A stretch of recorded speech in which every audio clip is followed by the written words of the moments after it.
I know from personal experience it can be tough to transition from a student nurse to a professional nurse. I remember when I started my first job in the emergency room, and I sat there twiddling my thumbs because I still had not successfully gotten an IV in, and I was about to hit the ground running. Little did I know that there was such a thing as nurse residencies, and that's why I'm excited to tell you about HCA Healthcare's nurse residency program.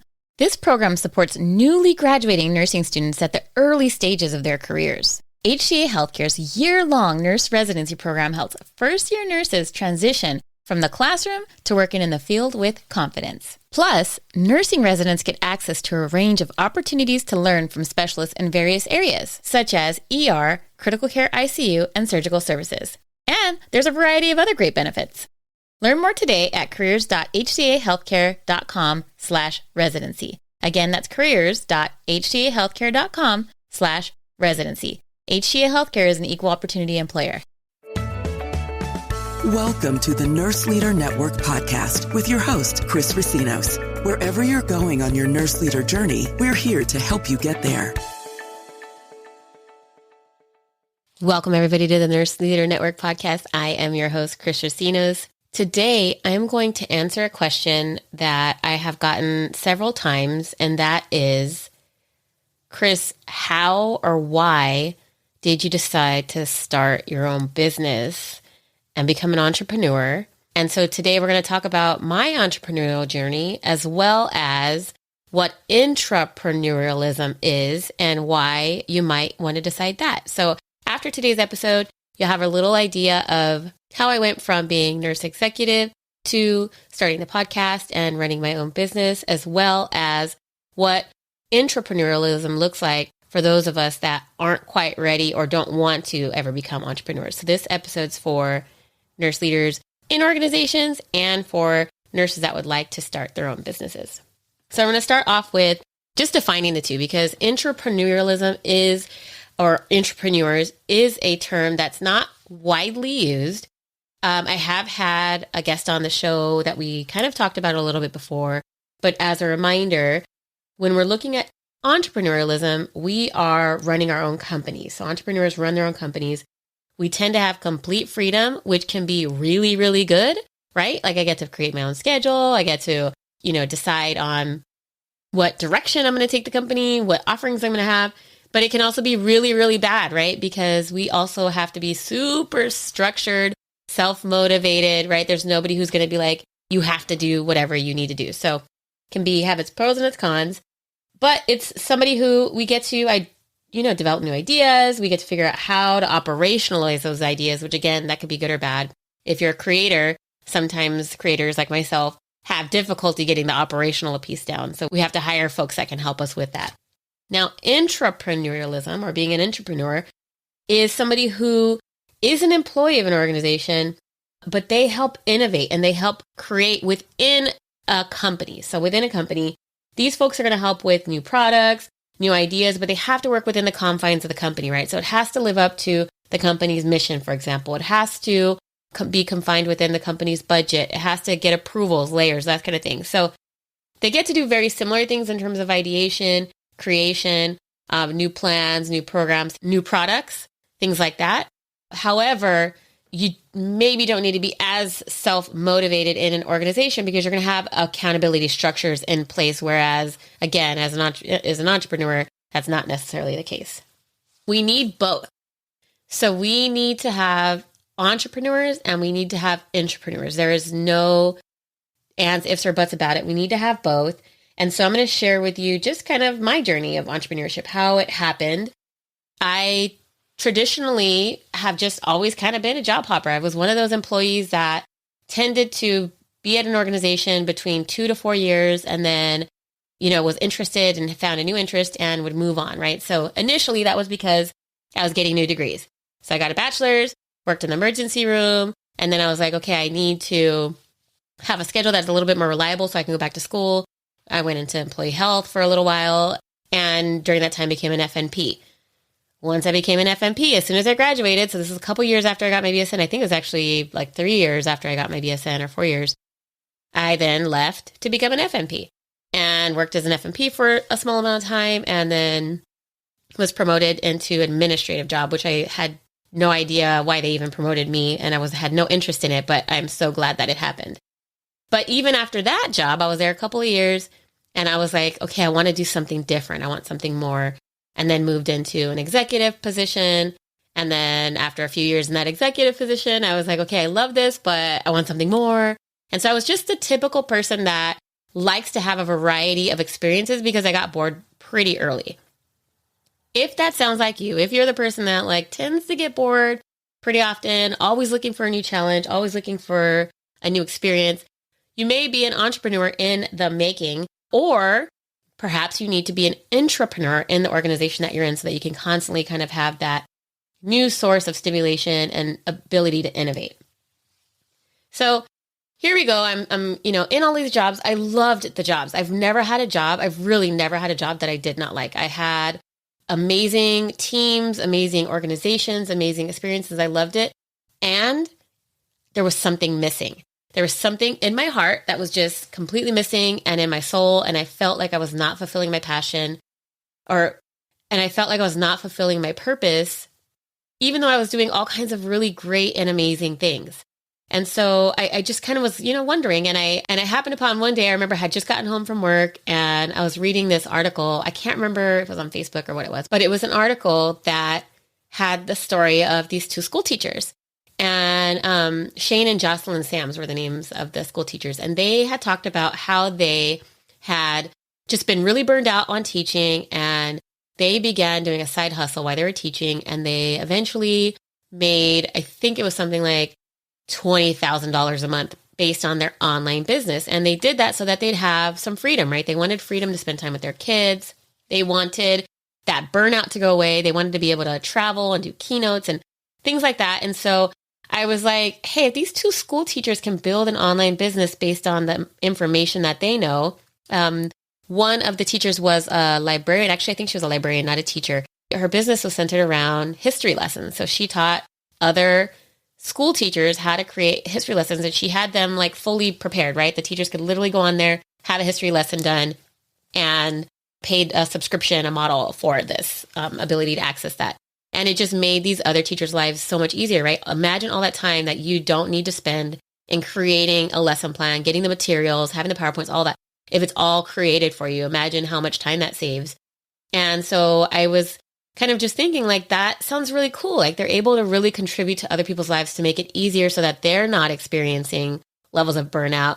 And in turn, the reward is that they get to work for themselves and set their own schedules and be with their kids more. Now, at this time in my life, I was working a lot. I was working like 60 hours a week and my commute was crazy, hours long, and I just was not getting the time I needed to have with my family. And so I was just kind of like, aha, like something opened up inside me and I was like, okay, there's a potential for something more. And I realized that I had been looking for that aha moment forever. I, remember as a little girl walking the streets of Los Angeles and, I'd see the houses that I lived in. And as a reminder for the listeners, I grew up in foster care. So their houses looked like foster care houses you might assume what they would look like. And then I would go into these really great neighborhoods and look at the houses. And I always wondered, like, what do those people do for a living? What do they do? Like, how do they get to live in a house like that? And in that aha moment that I had while reading that article, I realized they work for themselves, especially, in big parts of Los Angeles. They work for themselves. They own their own businesses. And so I was determined at that moment. I was like, okay, I'm going to try to help other people not be in the same shoes that I'm in, which was, I was beginning to have a little bit of burnout because of the hours that I was working and because I was not fulfilling my cup that I needed to fill in my role as a mother and in my role as a human being.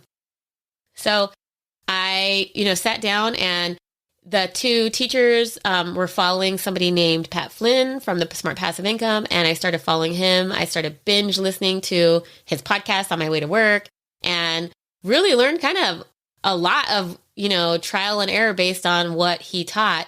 And I eventually decided, okay, my contribution to the world is going to be, I'm going to start a podcast for nurses. And I want to start this podcast because as a new nurse leader, I remember not having access to the tools that I needed, right?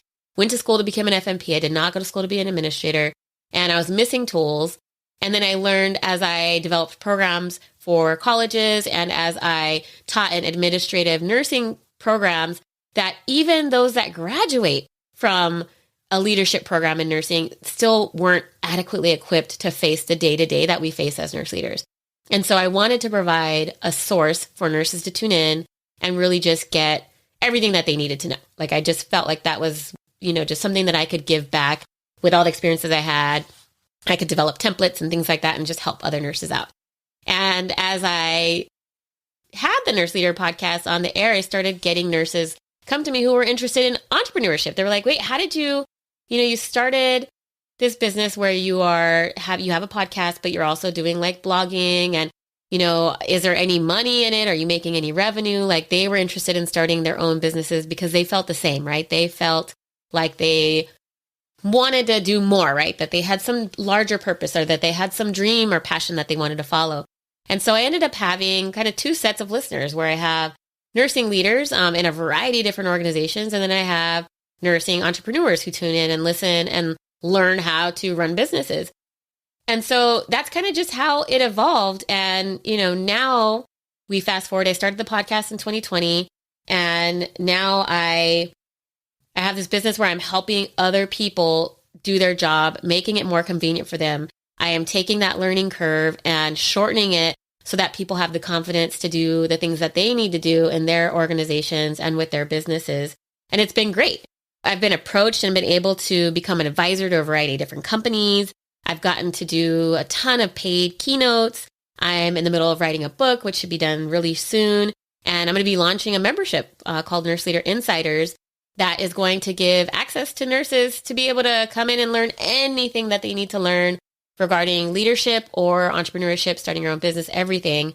And so doors are opening up left and right. I have companies approaching me, asking me to help consult and help their audiences and their members. And so it's nothing that I could have ever dreamed of. I really just initially started this with the hopes of like giving back from my experiences and some failures to others so that they didn't have to, take as long of a journey as I took to become a great leader.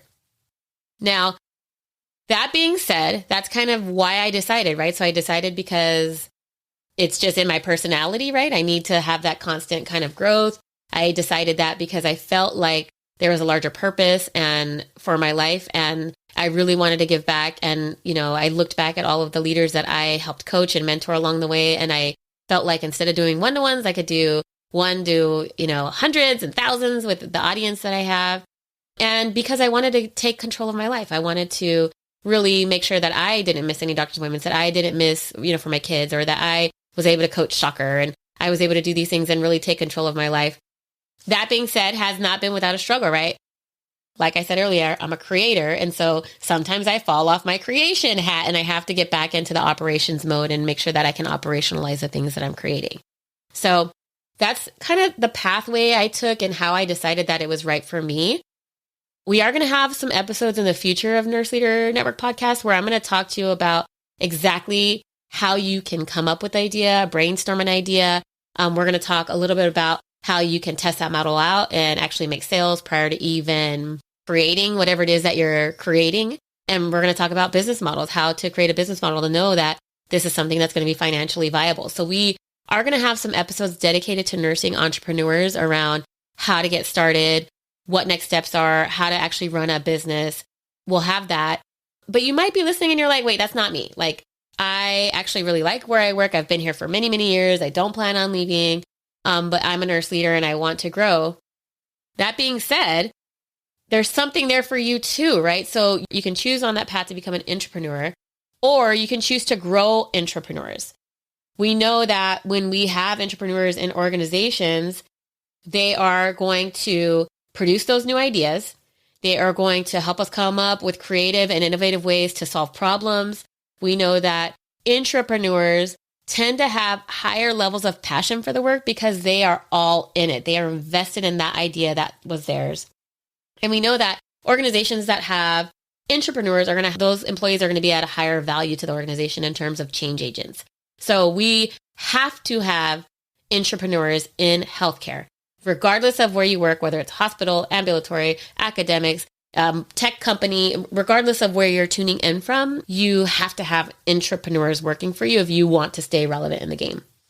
So for those that are listening that are nursing leaders in the organizations, and they either want themselves to become an intrapreneur for that organization, or they want to develop intrapreneurs, there's a couple things that need to take place, and there need to be some conditions that you can set as a nursing leader, or that you can help nursing leaders set so that you could have successful intrapreneurs. The first condition is that you are somebody who has an entrepreneurial spirit, or that there are people within your team that have that entrepreneurial spirit. These folks need to be dynamic and not just kind of go with the flow around the status quo, right? So these are the folks that when you present a problem, they're like, wait, why don't we try this? Or why don't we try that? It's not the person that's like, well, we've always done it that way. So you've got to either yourself or have somebody on the team that has that dynamic ability to see a bigger picture and really look for solutions that we typically or traditionally would not have thought about in that space. The second condition that needs to be met is there has to be a commitment to innovation. So a lot of times in organizations, you'll see that innovation, it's a sexy word that we like to throw around, but the reality is we don't put our money where our mouth is. Is there a budget for innovation at your organization? Is it on the strategic plan? Is it part of the bigger picture and the mission? If it's not, that's going to be a deal breaker. We have to have buy-in that there's a commitment to innovation and that there's a value to having innovation in the workspace. When we put our money where our mouth is, that is demonstrating that innovation is important to us and that we realize the impact and the value that innovation has to the organization. So that's the second condition. There has to be a commitment to innovation. Money needs to be focused and dedicated to innovation because that ROI tends to always be super high. So it's an area we don't want to say, oh, we're committed to safety and blah, blah, blah, blah, blah, yet we're not committed to innovation. If we're not committed to innovation, safety is not going to fix itself. Budget's not going to fix itself. Patient experience is not going to fix itself. All of the number of things that you're trying to solve with your tech companies are not going to fix themselves. We have to have that commitment to innovation. The third condition that needs to be there for intrapreneurs to flourish in an organization is that we're not afraid of risk and we know that there are big rewards that come with risk. So we can't have innovation if there's not risk, right? Not all innovations are going to work. Some will fail, and that is okay because it is a learning lesson, not a failure. We've learned what doesn't work, so now that can put us closer to the path of the things that do work. So we want to make sure that we don't see risk as a bad thing. If something ends up not working out the way we anticipated it, that doesn't necessarily mean it's a bad thing, it's a failure, but it's a risk that we want to take to make sure that it steers us into that North Star. Okay, so we got the conditions. You're like, Chris, I got the conditions. That's great. Now what do we do? I want to be an entrepreneur, or I want to develop entrepreneurs in my organization. The first thing that we want to do is assess the skills of our employees. And we don't want to have a job description with a bunch of skills on it, and then we're going to, look for who fits that. We want to look at the skills that our employees have and look at how they can contribute to the bigger picture, the bigger mission. You would be surprised at the level of skills that your staff have and that even staff outside of nursing have in different organizations that we just don't tap into. And so we want to initially just get a list of skills, a list of passions that our employees are interested in so that we can start connecting the dots around, okay, this is one of the priorities that I have for the organization. How can I tap and utilize the resources that I have with the skills that this person has? How can we make that match? How can we get them in a position where they are going to be, where it's going to be highlighting and taking advantage of the skills that they have? The second thing you want to do is look at personality traits and personality tests. One thing that I did when I was working at the Veterans Administration is I had all my nursing leaders do the Strengths Finder test. And it really helped highlight each individual's strength on my team. And it was extremely varied. I don't think we had two of the same on that team. And it helped me identify when we had certain projects, who to tap on, right? So I could see who my creators were and when I needed to bring them in to the conversation and help us develop new solutions. I saw who my operations folks were And those were the ones that once we had ideas, I was like, okay, I need you to run with this. Let me know the best way that we can get to this goal. I saw people who were those empaths and just a variety of different skills and strengths that the team had. And so I could build teams that would directly lead to the outcomes that I wanted to lead to based on that. And so that's going to help you form this intrapreneurial space in terms of we want the entrepreneurs to help us with the ideation, with the creation, and then we want to make sure that we have teams in place that can help us see that to the very end. And so that's a crucial component. Otherwise, we're stuck in having all these great ideas and never being able to actually get them out there into the world working. So you want to make sure you look at the personalities on your team and how they fit into the larger picture of some of the things that you're trying to accomplish. And you want to make sure that you don't have like a full team of people that perhaps have entrepreneurial alignment. We want to like make these teams a little bit diversified, right? So the conversation can really go and propel into the next level. You want to make sure also that you don't have a team without an entrepreneur on it, right? So we want to be able to have those people sit on each of the teams for the different lines of work that we're doing, for the different strategies that we're trying to do, for the different goals that we're trying to work on. The last thing is that you need to make sure that we are rewarding creativity. So sometimes creativity is not going to impact our bottom line immediately, right? So we have some great idea and perhaps it just didn't hit the mark and we actually had a loss there, or maybe it didn't bring us back the ROI that we intended in the beginning. We still want to reward creativity. When we dampen it or say, okay, well, that was a great idea, but didn't do anything for our bottom line, or that was a great idea, but didn't move the market. When we dampen it in that way, people are going to be less likely to step up and want to do the work, want to make the change, those kind of things. So to recap, if you are that nurse that wants to become an entrepreneur or develop entrepreneurs, the first thing you want to do is either assess your own skills and where you fit into the bigger picture if you want to be that entrepreneur, or assess the skills of the employees. The second is looking at personality testing and how those personalities play into the role. You want to make sure you identify your own strengths if you want to be that entrepreneur. So you go take that Strengths Finder test or Myers-Briggs or one of the personality tests and identify what your strengths are and have that conversation with your manager, your leader, your director to say, hey, I have these skills. Tell me about what's going on in the organization where I can best apply them. I'm really interested in innovation. I'm really interested in creating and solutioning. And then the third piece is making sure that there's some type of reward system in place. That might be if you're the one that's interested in the entrepreneurship, having that conversation again with your manager about how can we reward this type of behavior because we want this behavior. And if you're the leader that's trying to design this entrepreneur type of program, again, you want to make sure that you're rewarding it, right? So it could be as simple as acknowledging, right? It could be as simple as having on your newsletter, hey, these are our entrepreneurs and this is some of the things that they're working on and they'd love to hear from you. Something that simple goes a long way in terms of rewards. So just, the accolades even sometimes is a great way to start with rewarding. I've shared also in a couple other episodes, an episode that I'd want to refer you back to is episode 3. It's called Thinking Inside the Box with Drew Boyd. And so Drew Boyd who is just a master in the innovation space. He has worked for many different companies, done a ton of different innovation, and he teaches people how to innovate. And so I would go back and listen to that episode. He gives some great tips around how you can get started with innovation. That's going to be relevant whether you want to be an intrapreneur or an entrepreneur. And again, for those entrepreneurs that have tuned in, if you're running a business, just because you're the entrepreneur doesn't mean you don't need intrapreneurs in your business as you build it. So you're going to get to a point where you don't want to be the only one that have the ideas in your organization. And this is going to be important for you as well to create those intrapreneurs within your organization. I hope this has helped you kind of understand the difference between entrepreneur and intrapreneur.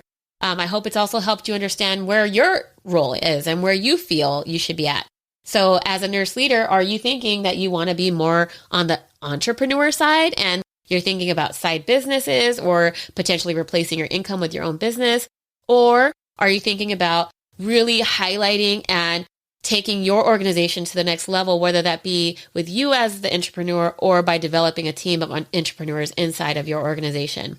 I'd love to hear where you're at, and I'd love to hear from the audience. So if you have ideas, recommendations, questions that you'd love to have answered on the Nurse Leader Network podcast, feel free to email me at info@nurseleadernetwork.com. Again, that's info@nurseleadernetwork.com. Can't wait to hear from you, and we'll talk to you next week.